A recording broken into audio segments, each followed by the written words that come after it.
अगर आपके बच्चे के एग्जाम्स अभी आने वाले हैं और आपका बच्चा पेंसिल से वर्क करता है तो आपको किन बातों का ध्यान रखना है जिससे आपके बच्चे का पेपर बहुत अच्छा हो, वो अच्छे से पूरा पेपर सही समय पर खत्म कर पाए। सबसे पहले तो अगर आपके बच्चे को इस तरह की पेंसिल लगी हुई है तो आप जिस पेंसिल से बच्चे ने पूरे साल प्रैक्टिस की है उसी पेंसिल को आप बच्चे को पेपर में देंगे। पेंसिल का साइज ज्यादा बड़ा ना हो क्योंकि बच्चे का हाथ बहुत छोटा है, उसकी फिंगर बहुत छोटी होती हैं और हम अगर इस तरह की पूरी पेंसिल बच्चे को छील कर दे देते हैं तो बच्चे जब लिखता है तो उसके फिंगर्स पे यहाँ पे बहुत ज्यादा प्रेशर पड़ता है। बच्चा दबा के लिखता है, बहुत प्रेशर पड़ता है और उसकी जो स्पीड है वो बहुत स्लो हो जाती है। एक तो सबसे पहले हमें पेंसिल का साइज इतना छोटा रखना है, आप एक पेंसिल में से 2 पार्ट करके उनको शार्प करके दे देंगे।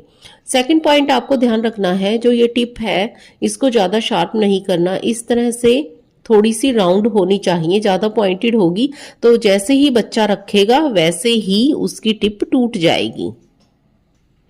आप बच्चे को 2 से 3 पेंसिल शार्प करके दे सकते हैं। सेकंड है अब है इरेजर। बच्चे का किस तरह की इरेजर दें।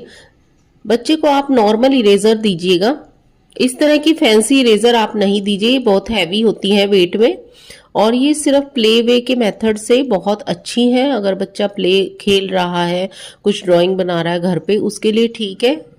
ये वैसे इरेज बहुत ठीक करती है, बट जब बच्चा इतनी हैवी इरेजर को अपने छोटे छोटे हैंड्स में लेगा, होल्ड करेगा तो उस पर बहुत प्रेशर पड़ेगा और वो ज़्यादा टाइम कंज्यूमिंग है। ये बहुत ज़्यादा इरेज करेगा तो बार बार टाइम कंज्यूम करेगा। फैंसी इरेजर से इरेज करने के लिए, अपने फ्रेंड्स को दिखाने के लिए बच्चा बार बार इरेज करेगा, बार बार लिखेगा, इरेज करेगा, जिससे उसका बहुत टाइम वेस्ट होगा।